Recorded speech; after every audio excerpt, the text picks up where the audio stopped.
positive reinforcement is just a term used to describe a particular way of manipulating behavior. It's one of the 4 quadrants of operant conditioning. But just stick with me for a second, because it's just a technical term for different ways in which we can shape and manipulate behavior. The other quadrants are negative reinforcement, positive punishment, and negative punishment. But the technical terms can be kind of misleading sometimes, so I'd like to break it down for you for a second. So when we talk about positive and negative, we're not talking about an attitude or feelings or something. We're speaking more mathematically. So we're literally just talking about the addition or the subtraction of something. And when we talk about reinforcement and punishment, an easy way to think of it is that which encourages or discourages behavior. So when we're talking about positive reinforcement, we're talking about the addition of something that encourages behavior.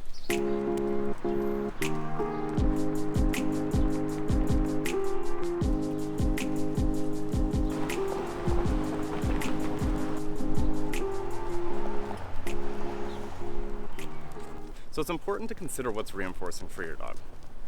For example, what's reinforcing for me may not be reinforcing for you. What's reinforcing for one dog may not be that reinforcing for another dog. But there are basic biological reinforcers that we call primary reinforcers.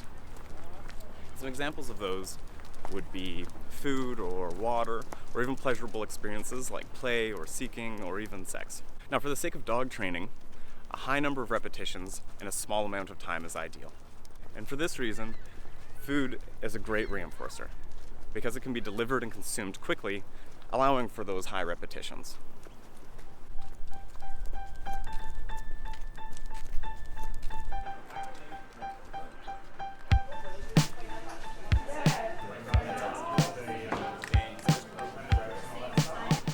Okay, so let's consider what's really motivating for a dog. Things that are really motivating are going to be very desirable or very undesirable. And in the middle, things are fairly benign or neutral. So on this side, some examples might be a piece of kibble. Moving along to more desirable, maybe a dehydrated liver treat. And further along on the scale, we might get something really exciting like a sticky piece of tripe. Now on this side, we've got let's start with maybe a verbal reprimand or a firm word. Moving along, we've got a strong leash correction. And at the far end of the scale, I guess I'll just let you use your imagination. So there's a wide variety of foods that you can use to motivate your dog. Some dogs will work for Cheerios. Some dogs will work for nothing less than the dehydrated liver treat. But I've never met a dog that wouldn't work for a sticky piece of tripe. It's up to you to experiment and see what motivates your dog. So, maybe you've tried some of this positive reinforcement stuff and it's just not working for you. I can tell you that it's likely the fault of one of 3 things. Either your rewards aren't valuable enough, it could be a flaw in your technique, or perhaps the environment you're working in is just too distracting. Pretty often I hear people say that their dog just doesn't work for treats. And I guess to that I'd say, unless your dog's sick, I think you're wrong. I mean, we know that food's a primary reinforcer. And let's be honest, we all work for food. Another common criticism I hear is that all this positive reinforcement stuff, all these treats, it feels like bribery. But there's a key difference to consider there, and that is that bribes are offered before a behavior, whereas rewards are always offered after the fact. Another common criticism I've heard is this idea that there's no such thing as 100% positive reinforcement in life. And to be honest, I agree. For example, if I'm out at the park and Merlin starts eating some garbage, I'm probably going to clap my hands or maybe shout at him to interrupt that behavior. I don't really want that. But I wouldn't confuse that reactionary reprimand with an actual training method.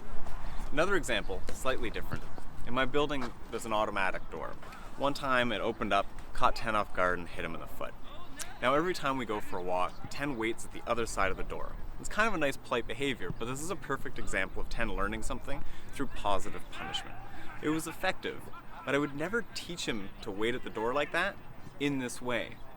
Because today 10 is still unnecessarily afraid of that door. You see, with the use of punishment comes baggage. In this case, it's fear. But I'll give you this. Training your dog with positive reinforcement, it takes effort, patience, and time. And these are three things that aren't in endless supply. Just like it takes effort, patience, and time to, say, teach a toddler to eat a meal with a spoon, it's going to take effort, patience, and time to teach your dog even the most simple of behaviors, like a sit. And it goes without saying, the more complex behaviors are going to be more demanding. At the end of the day, it's up to you to decide what's best for your dog. I would just encourage you to consider positive reinforcement as an effective and harm-free way to teach your dog things. If you like this video, I'd appreciate a like, follow. Please leave me a comment and I'll get back to you as soon as I can. Thanks so much for supporting, and I will see you guys next time. No problems.